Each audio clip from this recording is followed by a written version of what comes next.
மற்றும் ஊடக நண்பர்கள் அனைவருக்கும் முதற்கண் நன்றி. ஏன்னா இந்த படத்தை வெற்றியாக கொண்டு போய் சேர்க்க வேண்டியது உங்கள் கையில் தான் இருக்கு. இது சத்தியமாக சொல்கிறேங்க, நான் ஒவ்வொரு இன்டர்வியூவும் சரி, எங்கே போனாலும் சரி, மதகஜ ராஜா எப்போ ரிலீஸ் ஆனாலும் சூப்பர் ஹிட்டுன்னு. அதே மாதிரி தாங்க இந்த படமும்.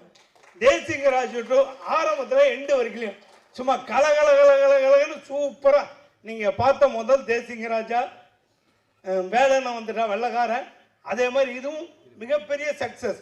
அவர் படம் எல்லாமே சக்ஸஸ் தான். காமெடியை ரசிக்க அந்த டைரக்டருக்கு ஒரு இது வேணும். அது நம்ம எழில் சார் ரசித்து ரசித்து எடுப்பார். நாங்கள் சீரியஸாக எடுப்போம். படத்தில் நீங்கள் பார்க்குறப்போ அது பயங்கர காமெடியாக இருக்கும். விமல் சார் செம்ம ஜாலியாக, ரொம்ப எங்களுக்கெல்லாம் அவ்வளோ ஹாப்பியாக இருந்தது. மியூசிக் டைரக்டர் நம்ம வித்யாசாகர் சார் ரொம்ப வருஷம் நண்பர்.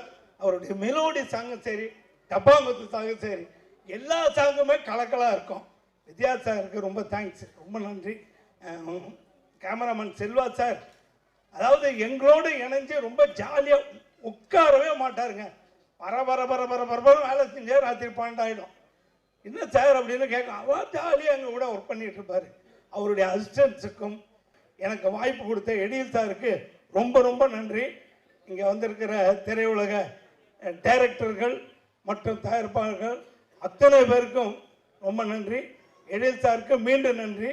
மெயினாக ப்ரொடியூசர் சாரை சொல்லணும். அங்கே வந்துட்டு படம் எப்படி நடக்குது, எப்படி போயிட்டுருக்கு, இந்த கேள்வியெல்லாம் கேட்கவே மாட்டேன். நீங்கள் சாப்பிட்டீங்களா, நீங்கள் இது பண்ணீங்களா, உங்களுக்கு இது வந்துச்சா, நீங்கள் அப்படி எங்களை கவனிச்சுக்கிட்டே இருப்பார். அதான் அந்த ப்ரொடியூசரோட சிறப்பு. அவர் பையன் ஜனா புதுசு மாதிரியே தெரியாது, அவர் நல்லா நடிச்சிருக்காரு. சூப்பர் படம், தேட்டரில் பாருங்கள். சூப்பர் காமெடி படம். உண்மையாக சொல்கிறேங்க, சத்தியமாக சொல்கிறேன். ஏதாவது கலாட்டா நடந்துக்கிட்டே இருக்கும். ரவிமோகன் சார் ஒரு கிண்டல் பண்ணிட்டு அப்படி இடுப்பு கிள்ளி விட்டு போயிட்டே இருப்பார். திடீர்னு விமல் சார் ஒரு காமெடி பண்ணிட்டு போயிட்டு கலகலகலாம் தான் இருப்போம்.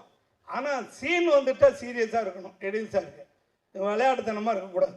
ஏன்னா அவர் என்ன நினைக்கணும், என்ன எடுக்கணும்னு நினைக்க நமக்கு சொல்லிக் கொடுப்பார்.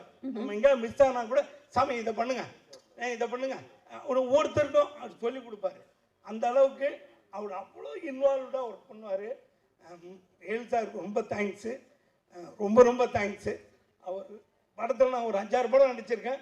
எல்லா படத்துலையும் என் கேரக்டர் ஹிட்டு. அதே மாதிரி இந்த படத்தில் எல்லா கேரக்டரும் ஹிட்டு. அத்தனை கேரக்டருக்கும் ஒரு விஷயத்தை வச்சிருக்காரு. எல்லாருமே ஜாலியாக பண்ணிருக்காங்க. புகழாக வந்து கலக்கியிருக்காரு.